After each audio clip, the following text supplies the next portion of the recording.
What's up, everybody? Got another Bible review for you guys. This is the New King James Preaching Bible from our friends at Thomas Nelson, and this is in the brown premium calfskin leather. Here's the box. It's a clamshell box. It's really nice, really nicely decorated. The King James is in like a gold and black. This is in the red and black. The New King James is. You can see a lot of the features here, and I'll talk about all those. It has a lot of really cool, well thought out features that really help the pastor preach, or the preacher preach. And so yeah, you can see mainly it's the 11.5 point cover print font, and it's a verse by verse layout, double column. So that's probably the biggest things. But let's look at it, okay? So I'm gonna adjust this tripod because I'm trying to do this with a tripod. So just excuse me for 1 second. So let me tilt this down just a smidge, and we'll get a better look at the Bible itself. So here's the calfskin. Now the calfskin, it feels really nice, but it's not like a Youngblood calfskin. It's not like a Merava or a Buttero calfskin. It feels more like a calfskin you would find as the like the liner leather, which is still a really premium leather. It just doesn't have a graininess to it. This is like a Cambridge calfskin, Clarion or something like that. That's what this feels like. It's much finer grain, smoother, which is great. It feels excellent in the hand. It really does. But it's not the same as other calfskin.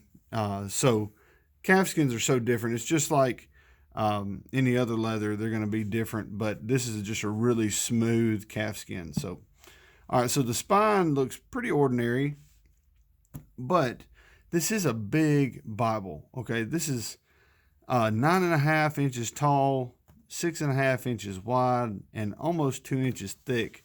It's an 1 3/4 thick. It is a big Bible, and I did a comparison with the Signature Series and the Premier Collection. I am going to do a side-by-side comparison with just the Premier Collection. I did have somebody ask, because mainly I was comparing the Signature with this and the Signature with the Premier, but I didn't really put this one side by side with the Premier Collection. The main difference between this and the Premier Collection is that this is verse by verse, and the Premier Collection is going to be in paragraph format. And the Premier Collection is a 10-point font. This is 11.5 point font, and you're going to have a little more ghosting in the Preaching Bible versus the Premier Collection. There are a few other differences, and I can show you that in the comparison. But let's get this thing open and take a look at it. There is perimeter stitching, and it looks really nicely done. Neat lines. The corner work is, it is what it is. It's not like super neat, but it's not bad.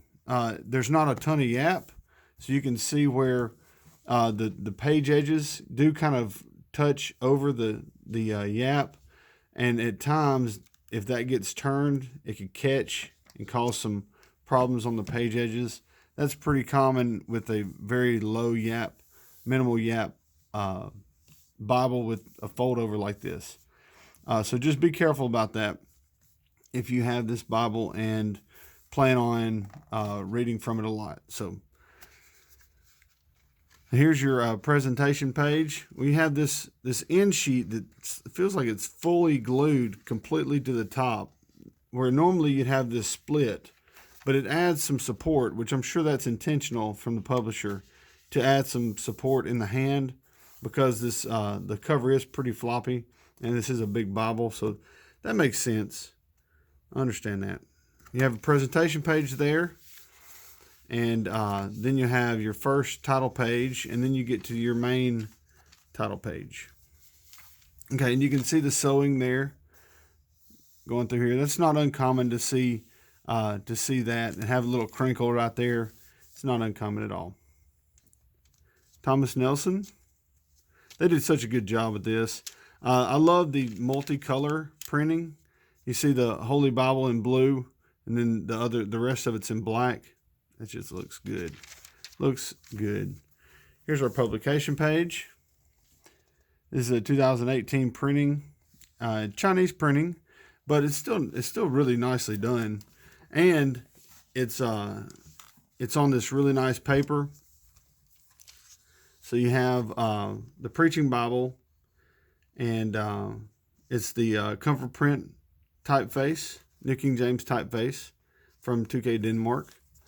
And this is actually the Comfort Print font for the New King James, I think is my favorite of all the Comfort Print fonts, the newer Comfort Print fonts from 2K Denmark. It just looks really, really nice. It just looks nice and neat. Maybe it's because it looks kind of like the ESV font, and I'm so used to reading the ESV. Maybe that's why. But you have a preface to the New King James, which is, if this is a preaching Bible, then whoever using this they're probably already familiar with the translation. All right, here's the text. It looks really nice. Here's the book the start of the book. You don't have book introductions, but you do have this really nice titling at the top.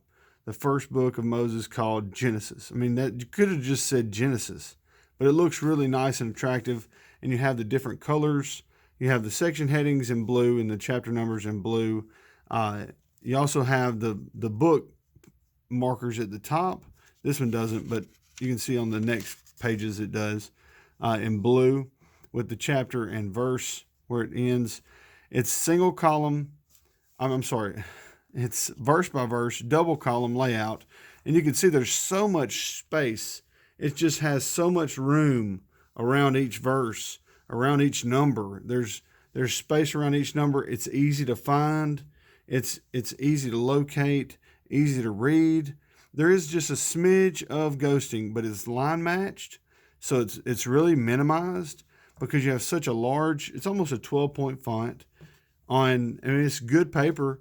But when you have a 12-point font and it's dark, you're going to have some bleed through. It's just, unless you use like a French milled paper, that's a 39 GSM French milled paper, it's just going to be hard to prevent that. So I don't mind a little bit of ghosting. It's so readable that the ghosting doesn't bother me that bad. And it's not bad at all anyway. I don't want you to feel like this is really poor printing. No, this is a Chinese printing, but it is really nicely done.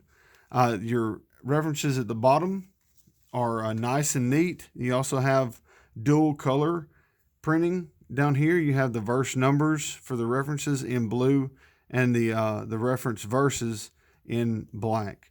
And it's also a pretty readable, it's a dark, bold print, it looks like, but I mean, the text just stands out. It just jumps out off the page.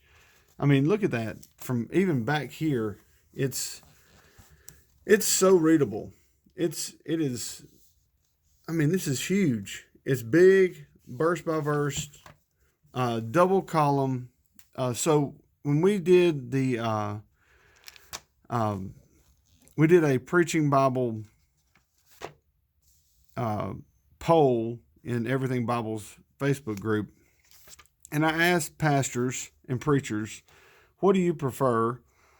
What layout do you prefer? Single column, double column, verse by verse, paragraph, and almost, I mean, it was a 50%, the majority preferred a double column verse by verse, and then another 30% preferred a single column verse by verse. So over 80% preferred verse by verse, but even half of all preachers preferred this layout.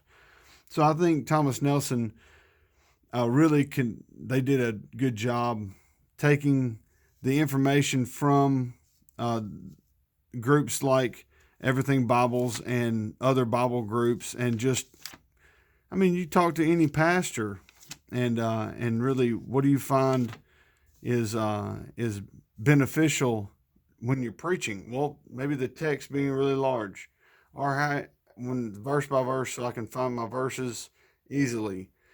I don't think that it's necessary to have references, but the references are separated in this edition. So it was really wisely done, and it kind of modeled after like some of the popular editions that we have today, like the Schuyler Quintel and the Schuyler Canterbury, where you have this same kind of layout, 11-point font, looks a lot like this, and I mean, really, why not work with what's working? And that made sense from Thomas Nelson's perspective. So this is a black letter text. As you can see, we're in Matthew. And but it's still, and you see how beautiful and readable this is. It's awesome. You have three ribbons. Now these are single-sided satin ribbons. Now I did talk to Daniel Mars, the publisher for Thomas Nelson, and he assured me that in future editions there will be double-sided satin ribbons. But I guess they bulk purchased so many ribbons or whatever, so or they probably already had them in the works prior to our interview where I asked him about double-sided versus single-sided, and he was basically saying that we were unaware until it was made apparent to us, but from here on it'll be double-sided satin. So that's looking to the future. That'll be one upgrade that we'll see. You have the single brown you have the brown only head and tail bands. Now you can also see this this spine. You see how it kind of rounds like that? That's really, and I'll show you about the text too. That's pretty neat. Now you can probably see down through there. That is because there's a what's called an Oxford tube is used on that spine. So that the way that's bound, it's tighter, but it's going to make it a little easier to hold, especially when there's no ribs. That's what I would love to have, ribs on this edition, just because it's easier to hold, in my opinion. It would make more sense for it to have ribs, but it's well built. That's what I'm saying. It is edge line, but you also have that Oxford tube down the spine that'll improve mobility and flexibility while keeping a strong, firm grip on the text block. All right, so at the end of Revelation, I want to show you guys this this note about the text. You do have some lined paper here. This is it 1 or 2 sheets? It's like 3 or 4. Yeah, like 3 or 4 sheets of lined paper here. Yeah, there you go. So, and then you have this note about the typeface. Okay, so this, I think this right here, on all the HarperCollins editions, whether it's Thomas Nelson or Zondervan, they're putting this in the back of the book, the Bible. It needs to be in the front. I would love to see a note regarding the type, and I would love to see a note regarding the paper. So we know about the paper, we know the aspects of the paper, we know about the text type. That needs to, I think that needs to be in the front so that people can find that and you know, who's going to look for that in the back? I don't know. I don't understand why it's put in the back, but it's there, which is better than some editions that don't even have it at all. But anyway, I'd love to see that move to the front. You see the edge lining on the back of the block and this nice dark brown liner with the that lighter brown calfskin fold over. Here's the ISBN right here. And you can see the really fine, like really small printing, which I like that they keep it really subtle because you don't want to see just a huge number on the back of your Bible. I like how they keep it nice and subtle. It's pretty nice though. All right, so these editions retail for $140. So here's the ISBN on the back of the box. They retail for $140. Right now, these are on sale for $85 on Christian Book. I'll post a link for it in the description. but I mean that's a pretty good deal. Anyway, so you might like to try this one. The New King James Preaching Bible. It has a lot of exceptional features, and for under $100 right now, it's going to be tough to beat. I've even seen some of the really nice New King James editions. I'm going to do a comparison with the New King James Quintel because it's the closest thing to compare with. But I will do a separate video comparing those two. But it's really this is really comparable for half the price. So anyway, thank you guys for watching, and be sure to subscribe if you like Bible reviews and tutorials and stuff. And make sure you hit the notifications bell so that you get notified whenever I upload new videos. Thank you guys for watching. God bless.